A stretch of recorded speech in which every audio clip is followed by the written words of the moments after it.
उत्तराखंड में नगर निकाय का रण हुआ गंभीर, जोरों से प्रचार प्रसार में जुटी पार्टियां। सीएम धामी भी लगातार कर रहे जनसभा और रैलियां।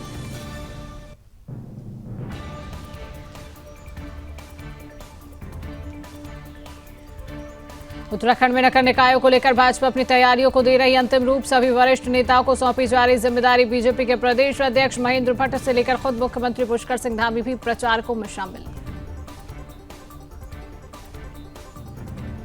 उत्तराखंड में बना चुनावी माहौल। सीएम पुष्कर सिंह धामी ने बोला कांग्रेस पर बड़ा हमला। कहा कांग्रेस मुगलिया सोच वाली पार्टी है। कांग्रेस की नीति हमेशा से आक्रमणकारी मुगलों से मिलती रही है। उत्तराखंड में चारधाम यात्राओं के लिए प्राधिकरण बनाए जाने की तैयारी। पर्यटन मंत्री सतपाल महाराज ने कहा प्राधिकरण में यात्रा के दौरान संचालन में किस तरह की सुविधा होनी चाहिए, इस पर मंथन किया जाएगा। उत्तराखंड के कैबिनेट मंत्री सुबोध उनियाल ने कांग्रेस के जुबानी हमलों पर किया पलटवार। कहा कांग्रेस के पास कुछ रह नहीं गया है, इसलिए उन्हें हर विषय में राजनीति नजर आती है। प्रयागराज महाकुंभ में स्नान की इच्छा रखने वाले उत्तराखंड वासियों के लिए बड़ी खुशखबरी। देहरादून से प्रयागराज के लिए स्पेशल ट्रेन चलाने जा रही प्रदेश सरकार। 18 जनवरी से होगी देहरादून फाफा-मऊ एक्सप्रेस की शुरुआत। राजधानी देहरादून में झमाझम बरसे बादल। बारिश के चलते इलाकों में ठंड में हुआ इजाफा। स्कूली बच्चों को आवागमन में हो रही दिक्कत। बागेश्वर में किया जा रहा उत्तरायणी मेला 2025 का आयोजन। मेले में तरह तरह के खेलों का भरपूर लुत्फ उठा रही है लोग।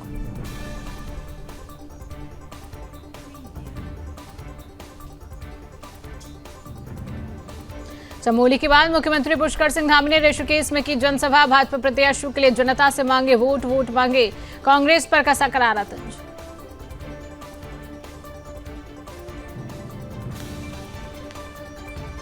उत्तराखंड में नगर निकाय चुनाव के प्रचार प्रसार में जुटे राजनीतिक दल। पहाड़ से लेकर मैदान तक कर रहे जनता से वोट की अपील।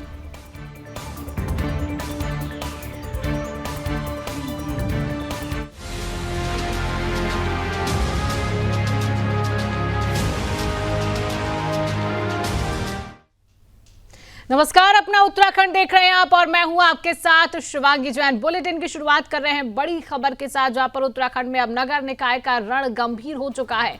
जोरों से प्रचार प्रसार में पार्टियां जुटी हुई है। सीएम धामी भी लगातार जनसभा कर रहे हैं, रैलियां कर रही हैं। पहाड़ से लेकर मैदान तक रैलियां करते हुए सीएम पुष्कर सिंह धामी नजर आ रहे हैं। लगातार बीजेपी प्रत्याशियों के समर्थन में वोट की अपील कर रही है। गढ़वाल के बाद अब कुमाऊं में प्रचार करेंगे सीएम पुष्कर सिंह धामी। 3 बजे रुद्रपुर में जनसभा करेंगे। जनता से वोट की अपील कर रहे हैं। तो बड़ी खबर है, लगातार पार्टियां पूरा दमखम लगा रही हैं। निकाय चुनाव को लेकर तैयारियों में जुट चुके हैं। जनसभाएं शुरू हो चुकी हैं, रैलियां शुरू हो चुकी हैं, जिसकी कमान मुख्यमंत्री पुष्कर सिंह धामी ने स्वयं संभाली हुई है।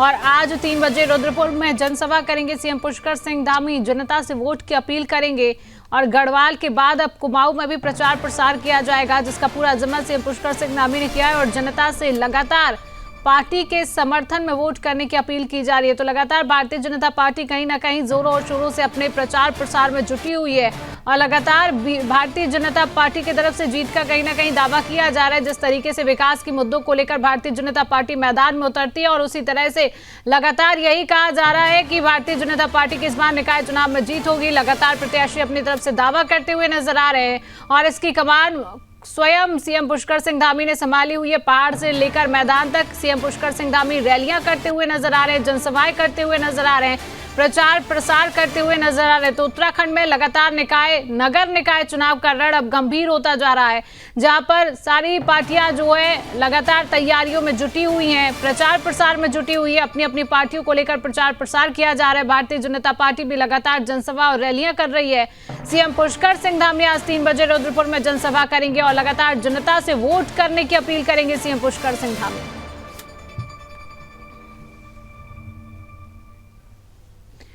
तो इसी खबर पर अधिक जानकारी लेंगे। हमारे साथ उत्तराखंड से ब्यूरो चीफ कृष्णा जुड़ चुके। कृष्णा, क्या कहेंगे? नगर निकाय चुनाव है और लगातार पार्टियां जीत का दावा कर रही हैं और लगातार तैयारियों में भी जुटी हुई है, क्या कुछ जानकारी कृष्णा? बिल्कुल, देखिए नगर निकाय चुनाव के लिए प्रचार प्रसार का समय जो है वो काफी कम बचा है। 21 जनवरी शाम तक ही प्रचार वे सभी राजनीतिक पार्टी कर पाएंगे, जिसके लिए सभी ने अपनी कमर कस ली है और चुनाव मैदान में डटे हुए हैं, जिसके लिए मुख्यमंत्री पुष्कर सिंह धामी खुद जो है वे पिछले काफी दिनों से लगातार पहाड़ से लेकर मैदान तक भारतीय जनता पार्टी के पक्ष में प्रचार प्रसार कर रहे हैं और रोड शो और जनसभाओं में वे शामिल होकर आम जनता से भारतीय जनता पार्टी के पक्ष में वोट करने की अपील कर रहे हैं और तमाम वो उपलब्धियां भारतीय जनता पार्टी और प्रधानमंत्री नरेंद्र मोदी द्वारा जो उत्तराखंड में किए गए हैं विकास के कार्य, उन सब की उपलब्धियां बताते हुए और आने वाले विकास कार्यों के बारे में बताते हुए वोट की अपील जो है मुख्यमंत्री धामी भी कर रहे हैं। क्योंकि कल भी मुख्यमंत्री पुष्कर सिंह धामी ने सबसे पहले शुरुआत करी पहाड़ से, फिर ऋषिकेश में उन्होंने अंतिम जनसभा करी, तो आज सुबह भी वे इस समय नैनीताल में है जहाँ पे वे जनसभा में शामिल है, जिसके बाद वे हल्द्वानी पहुंचेंगे अब से कुछ देर बाद और एक रोड शो में भी वे शामिल होंगे। हल्द्वानी के बाद वो सीधा रुद्रपुर पहुंचेंगे जहां लगभग 3 बजे एक रोड शो का कार्यक्रम है जिसमें मुख्यमंत्री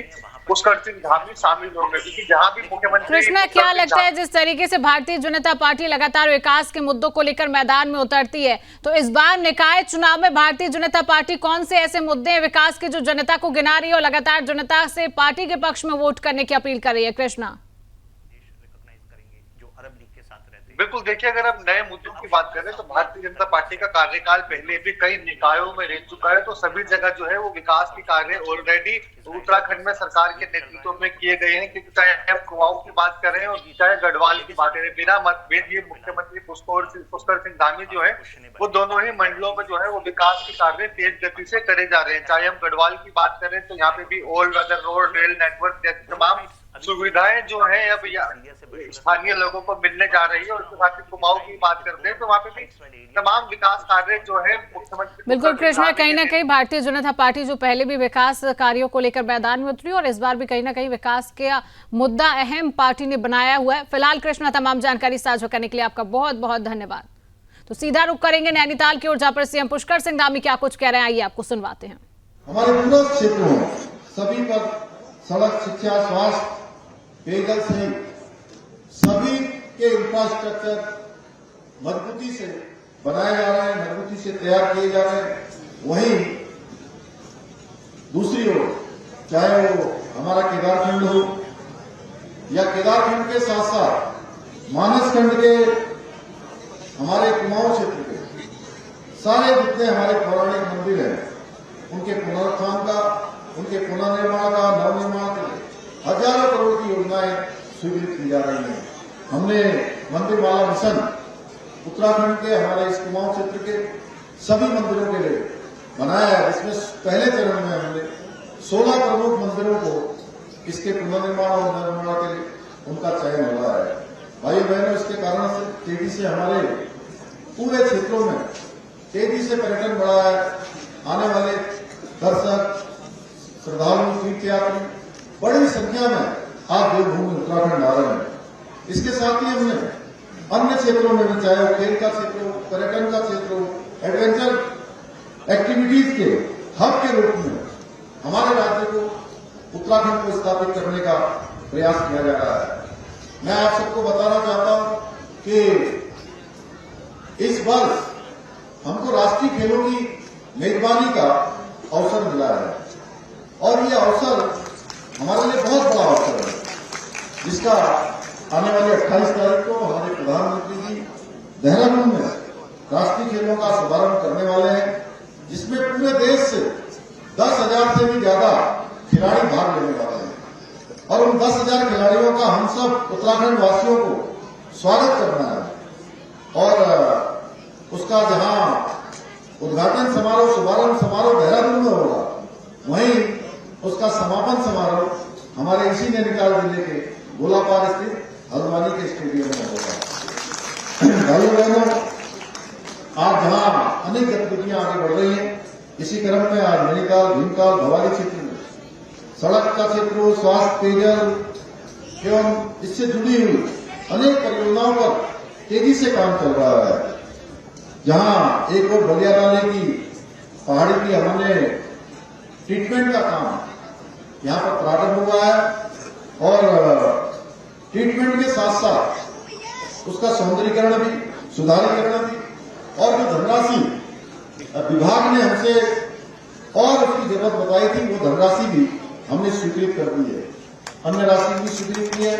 इसके साथ ही आपने देखा होगा मेट्रोपॉल जो शत्रु संपत्ति थी राज्य सरकार ने उसको अब एक बड़ी पार्किंग के लिए भारत सरकार से अनुरोध किया था, भारत सरकार ने वह भी हमारी स्वीकृति प्रदान की है। सीवर ट्रीटमेंट प्लांट का कार्य भी यहाँ पर प्रारंभ हुआ है। डीएसपी कैंपस गर्ल्स हॉस्टल की सुरक्षा दीवार का कार्य हुआ है। नैनीताल शहर के 62 आंतरिक मार्गों का सुधारीकरण का कार्य हुआ है। विधायक जी ने अभी उसके बारे में बताया। अभी 19 करोड़ की धनराशि उसके लिए स्वीकृत हुई है, अन्य धनराशि भी उसके लिए स्वीकृत हो गई है। नैनीताल शहर के 7 चौराहों का चौड़ीकरण एवं सौंदर्यीकरण का कार्य आप सबके समक्ष है, आप सब देख रहे होंगे। झील के चारों ओर रेलिंग का कार्य, नैना देवी मंदिर को मानसखंड मंदिर माला में शामिल करके उसके सौंदर्यीकरण के कार्य को भी आगे बढ़ाया जा रहा है। नैनीताल के रेमजे रोड का सुधारीकरण का कार्य हो, डीएम आवास तक या लोअर माल रोड के ट्रीटमेंट का कार्य, अशोक कार पार्किंग एवं तल्लीताल कार पार्किंग हेतु भी धनराशि स्वीकृत हो गई है। नगर पालिका नैनीताल को पूर्व में 11 करोड़ एवं वर्तमान में लगभग 2 करोड़ 10 लाख रुपए की धनराशि और भी प्रदान की गई है। पाषाण देवी मंदिर के पास भी सुरक्षात्मक कार्य किए गए हैं। ठंडी सड़क का सौंदर्यीकरण का कार्य किया गया है। वर्ष 2002 के बाद नैनीताल शहर में सभी आंतरिक सड़कों का अब सुधारीकरण 2002 के बाद हो रहा है। ऐसे अनेक कार्य आगे बढ़ाए जा रहे हैं। मैं आप सबको बताना चाहता हूं, इसके अतिरिक्त जहां नैनीताल और कैंची धाम में पार्किंग निर्माण की दिशा में कार्य गतिमान है, वहीं नैनीताल के गेठिया में 100 बेड की क्षमता वाले मानसिक चिकित्सालय के कार्य का निर्माण कार्य भी प्रगति पर है। मुझे याद है पिछले वर्ष अप्रैल माह में मैंने यहां आकर बहुत सारे कार्यों का लोकार्पण किया था। इसके साथ ही 134 विकास कार्यों का शिलान्यास भी किया था। उनमें से बहुत सारी योजनाओं का वर्तमान में तेजी से काम चल रहा है। इसके अतिरिक्त यहाँ पर होम स्टे योजना, लखपति दीदी योजना और सौर स्वरोजगार योजना जैसी अनेक योजनाओं के माध्यम से प्रदेश के युवाओं को, किसानों को, मातृशक्ति को स्वरोजगार और रोजगार से जोड़ने का लगातार प्रयास किया जा रहा है। इतना ही नहीं, हमारी सरकार उत्तराखंड के जो सांस्कृतिक मूल्य है, डेमोग्राफी है, उसको संरक्षित रखने के लिए संकल्पबद्ध होकर काम कर रही है। धर्मांतर रोधी कानून हमने बनाया है, दंगा रोधी कानून हमने राज्य के अंदर लागू किया है। लैंड जिहाद और खून जिहाद के खिलाफ कड़ी कार्रवाई करनी है। देश में सबसे पहले केवल मुझे नहीं, मंच पर बैठे हुए लोगों को नहीं, आप सबको, पूरे उत्तराखंड वासियों को एक गौरव प्राप्त हो गया है कि देश की आजादी के बाद जो बाबा साहब भीमराव अम्बेडकर जब संविधान बना रहे थे, उस संविधान में उन्होंने संविधान के अनुच्छेद 44 में उसका प्रावधान किया था कि देश के अंदर रहने वाले सभी वर्गों के लिए, सभी पंथों के लिए, सभी जातियों के लोगों के लिए एक समान कानून देश में रहने वाले सबके लिए होना चाहिए।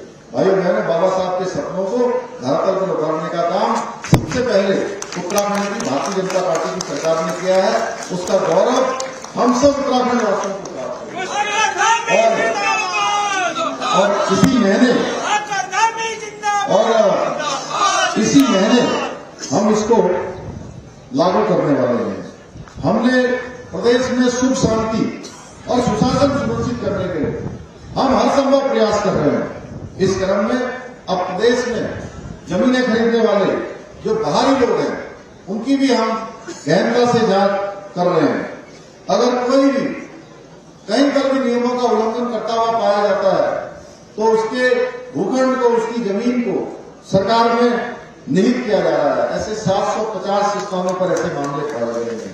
एक बड़ी संख्या है, किसी के साथ कोई छूट नहीं है। बहुत जल्द हम उत्तराखंड देवभूमि के सभी की जन भावनाओं के अनुरूप बहुत जल्द हम एक सशक्त भू कानून भी प्रदेश के अंदर लागू करने वाले हैं।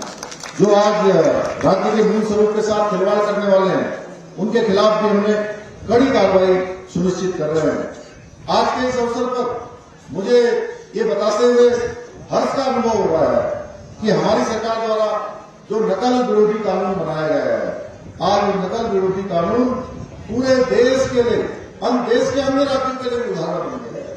आदरणीय प्रधानमंत्री नरेंद्र मोदी जी ने अभी 9 नवंबर 2024 को हम सबको राज्यवासियों को जब राज्य स्थापना दिवस पर संबोधित किया था, तो उन्होंने कहा कि उत्तराखंड जो कानून बना रहा है वो कानून आज देश के लिए और देश के दूसरे राज्यों के लिए भी एक आदर्श प्रस्तुत कर रहे हैं, एक उदाहरण प्रस्तुत कर रहे हैं। भाइयों बहनों, ये नकल विरोधी कानून, इसका परिणाम ये होगा कि पिछले 3 वर्षों में 19,000 से भी ज्यादा नौकरियां हम अपने नौजवान भाई बहनों को राज्य के अंदर देने में हमें सफलता प्राप्त की है, जो अपने आप में एक रिकॉर्ड है। भाइयों बहनों, जहां एक और भाजपा की सरकार है जो उत्तराखंड के लिए समर्पित होकर काम कर रही है, वहीं दूसरी ओर कांग्रेस है जिसने हमेशा रिकॉर्ड तोड़ भ्रष्टाचार करने का काम किया है। आज जहां एक और आदरणीय मोदी जी के नेतृत्व में सनातन संस्कृति और सनातन धर्म के संरक्षण और उसके संवर्धन के लिए कार्य हो रहा है, वहीं दूसरी ओर कांग्रेस है जिसने हमेशा सनातन विरोधियों के साथ मिलकर तुष्टीकरण की राजनीति की है। एक और भाजपा है जिसने देश में धारा 370 समाप्त की है, 3 तलाक जैसे कलंक को समाप्त करने का काम किया है। वहीं दूसरी ओर कांग्रेस है जिसने वोट बैंक के लिए, अपने वोट बैंक को बनाए रखने के लिए धारा 370 को फिर से लाने वाले, ऐसी बात करने वालों के साथ आज उनके साथ खड़ी है। एक और भाजपा है जिसने उत्तराखंड को प्रत्येक क्षेत्र में विकास की धारा से जोड़ने का काम किया है। वहीं दूसरी ओर कांग्रेस है जिसने तरह तरह की बातें करके उत्तराखंड के लोगों को आपस में फूट डालने का षड्यंत्र किया है। लेकिन शायद कांग्रेस के लोग ये नहीं जानते कि आज उत्तराखंड की जनता जागरूक हो चुकी है, हर प्रकार से आज समझदार हो चुकी है। यही कारण है कि उत्तराखंड के लोगों ने केंद्र और राज्य दोनों ही जगह पर भाजपा की सरकार को दोबारा से रिपीट करके एक कीर्तिमान स्थापित किया है। भाइयों बहनों, केंद्र और राज्य दोनों जगह पर ये लोग जब हार गए हैं तो अब इनकी पूरी कोशिश है कि किसी भी प्रकार से आप निकाय के चुनाव में जीत जाएं, जिससे अपने भ्रष्टाचार का खेल वो फिर से शुरू कर सकें। कांग्रेस के इस गंदे खेल को बंद करने के लिए आप सबको एकजुट होकर आगामी 23 जनवरी को कमल के निशान पर वोट देकर भाजपा के प्रत्याशियों को, चाहे हमारे नैनीताल वाले हों, भीमताल वाले हों, भवानी वाले हों, हमारे नगर पालिका परिषद के सारे सभासद के प्रत्याशी हों, उन सभी को आप सबने विजय बनाना है और ट्रिपल इंजन की सरकार बनानी है। मैं आप सबसे निवेदन करने के जा रहा हूं, तो बताइए आप सब तैयार हैं ना? ट्रिपल इंजन की सरकार बनाने के लिए तैयार हैं? आपका वोट कमल को ही जाएगा ना? अब एक बात और बता देता हूं, देखिए वैसे तो आप सब लोग बहुत समझदार हैं, कोई भी कांग्रेस को वोट नहीं देगा, कोई भी निर्दलीय वालों को वोट नहीं देगा, क्योंकि उनको वोट देने का मतलब है क्या? जो बोलिए, वोट खराब करना। और गलती से कोई जीत भी गया छोटा, तो आप उनके पास कोई काम करवाने के लिए जाएंगे तो पता है क्या कहेंगे आपसे? कहेंगे हमसे कोई काम होगा ही नहीं, हमारी कोई सरकार है ही नहीं, केंद्र में भी नहीं है, राज्य में भी नहीं है, और आपको जो है 5 साल ऐसे कहलाते रहेंगे, कहेंगे हमारी सरकार आएगी तो तब हम काम करेंगे। अरे भाई, ना 9 मन तेल होगा। तो अभी आप सुन रहे थे सीएम पुष्कर सिंह धामी को, और अब सीधा रुख करेंगे खबरों की ओर। उत्तराखंड में 100 नगर निकायों के लिए 23 जनवरी को मतदान होना है। निकायों में भाजपा प्रत्याशियों की भारी मतों से जीत हो, इसके लिए पार्टी संगठन ने सभी वरिष्ठ नेताओं को प्रचार की जिम्मेदारी सौंपी है। बीजेपी के प्रदेश अध्यक्ष महेंद्र भट्ट खुद मुख्यमंत्री पुष्कर सिंह धामी से लेकर सभी पूर्व सीएम, सांसद, प्रदेश के कैबिनेट मंत्री, बीजेपी के सभी विधायक और बीजेपी संगठन से जुड़े सभी वरिष्ठ पदाधिकारियों इस समय अलग अलग जगहों पर जाकर बीजेपी प्रत्याशियों के पक्ष में जनता से मतदान की अपील कर रही है। चुनावों को लेकर सीएम धामी ने कहा कि निकायों में बीजेपी की जीत है, निकाय में ट्रिपल इंजन की सरकार बनेगी। चुनावों में जनता का रुझान बीजेपी के पक्ष में है।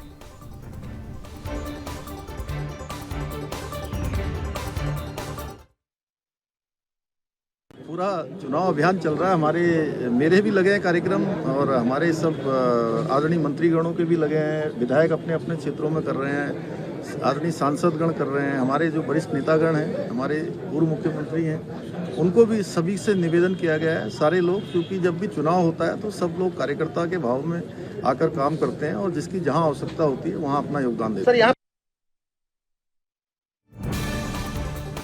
बात अगर पिछले एक साल की करें तो देश भर में चुनावी माहौल बना हुआ है, फिर वो लोकसभा चुनाव हो, विधानसभा चुनाव हो या अब उत्तराखंड का निकाय चुनाव कोई भी हो, एक चीज सभी में समान रहती है, जो है पार्टियों की आपसी जुबानी जंग। खासकर की बात जब बीजेपी और कांग्रेस की कर रही हो, क्योंकि उत्तराखंड के निकाय चुनाव में सीधी टक्कर इन्हीं दोनों के बीच है। हालांकि यहाँ ये कहना भी शायद गलत नहीं होगा कि जनता का रुझान केदारनाथ उपचुनाव की तरह ही इस बार भी बीजेपी के पक्ष में ही लग रहा है। इसी बीच सीएम पुष्कर सिंह धामी ने कांग्रेस पर बड़ा हमला बोला है। उन्होंने कहा कि कांग्रेस मुगलिया सोच वाली पार्टी है, कांग्रेस की नीति हमेशा से आक्रमणकारी मुगलों से मिलती रही है, जबकि बीजेपी विकास की सोच वाली पार्टी है। और उन्होंने कहा कि देश को जोड़ने वाली बातें और आगे बढ़ाने वाली बातें जब भी की जाती हैं, कांग्रेस उनको नकारती है। कश्मीर से धारा 370 हटाने का सभी ने स्वागत किया था, लेकिन कांग्रेस ने इसका भी विरोध किया। कांग्रेस ने यहां तक कहा कि अगर वह सत्ता में आई तो धारा 370 दोबारा से जम्मू कश्मीर में लागू करेगी। इसके साथ ही उत्तराखंड में समान नागरिक संहिता का भी सभी स्वागत कर रही हैं, लेकिन कांग्रेस इसका विरोध कर रही है। यही नहीं, कांग्रेस ने तो भगवान राम को भी काल्पनिक करार दे दिया था।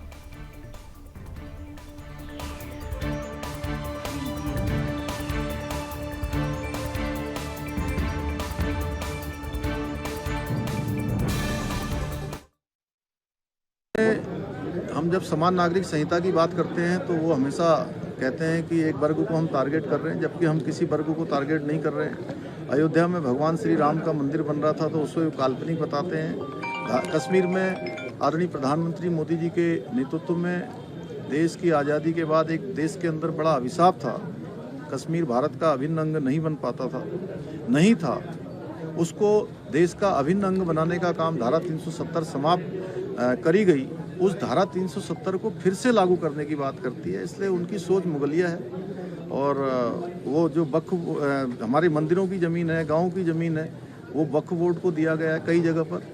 और इस प्रकार से हमेशा कांग्रेस ने तुष्टीकरण किया है, हमेशा उनकी ये सोच रही है। उत्तराखंड में चारधाम यात्राओं के लिए प्राधिकरण बनाने की तैयारी की जा रही है, जिसको लेकर मुख्यमंत्री पुष्कर सिंह धामी भी घोषणा कर चुके हैं। तो वहीं पर्यटन विभाग प्राधिकरण की व्यवस्थाओं को लेकर निरंतर काम भी कर रहा है। इस विषय पर पर्यटन मंत्री सतपाल महाराज का कहना है कि प्राधिकरण में यात्रा के दौरान संचालन में किस तरह की सुविधा होनी चाहिए, इस पर मंथन चल रहा है। साथ ही धामों की जो केयरिंग कैपेसिटी है उसी के अनुरूप यात्रियों को वहां भेजा जाए, ताकि यात्रा सुचारू रूप से चलती रहे। इसके साथ ही उन्होंने कहा कि इसके लिए शासन स्तर पर बैठकें की जा रही हैं। जल्द वह स्वयं भी प्राधिकरण की व्यवस्थाओं को लेकर बैठक करेंगे।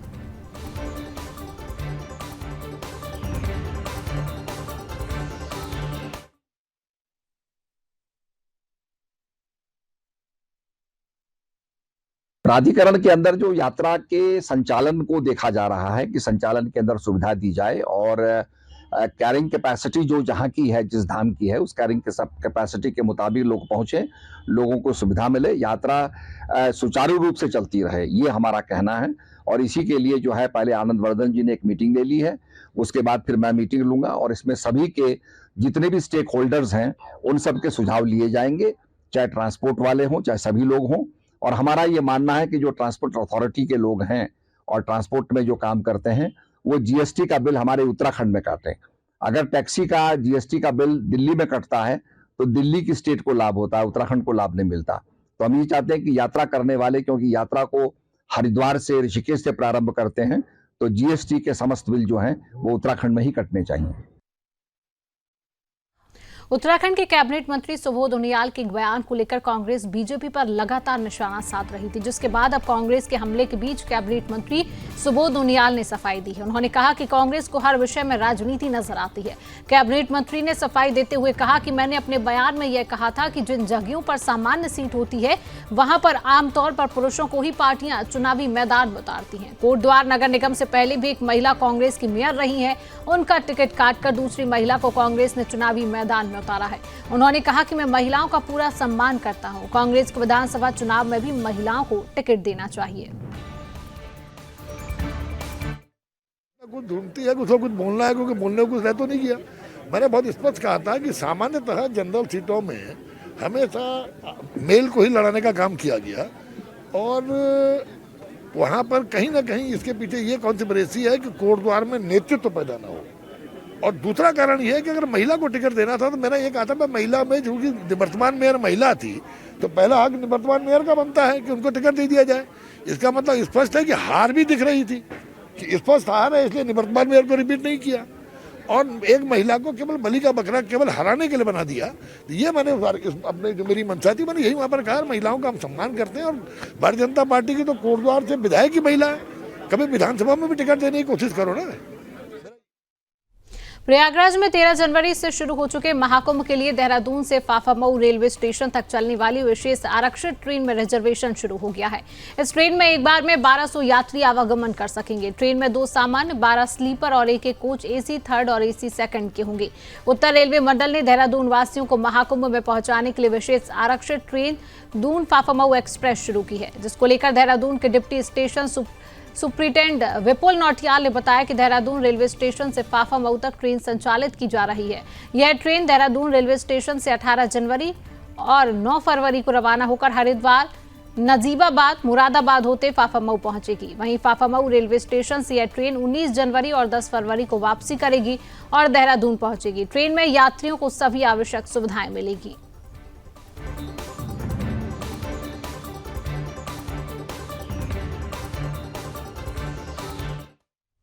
और अब बात करेंगे बड़ी खबर की। राजधानी देहरादून में झमाझम बारिश देखने को मिल रही है। बारिश के कारण ठंड में इजाफा हुआ है। बच्चों को स्कूल जाने में दिक्कत हो रही है। बारिश से बड़ी ठंड ने मुश्किलें लोगों की फिर से एक बार बढ़ा दी है। तापमान में भारी गिरावट देखी जा रही है। कुछ दिनों से खिली धूप से राहत मिली थी कि उसके बाद अब फिर से बारिश का दौर शुरू हो चुका है। राजधानी देहरादून में झमाझम बारिश है। बारिश के कारण ठंड में इजाफा हो गया है। बच्चों को स्कूल जाने में परेशानी महसूस हो रही है। बारिश से बड़ी ठंड ने अब लोगों की मुश्किलें और भी बढ़ा दी हैं। तापमान में भारी गिरावट अब देखने को मिल रही है। कुछ दिनों से खिली धूप से पहले राहत मिली थी और इस राहत के बाद अब तस्वीरें भी आप देख सकते हैं किस तरीके से देहरादून में बारिश देख रहे हैं। बारिश होने से अब ठंड भी बढ़ चुकी है, जिससे कहीं ना कहीं ठंड बढ़ने से लोगों की परेशानियां भी बढ़ गई हैं।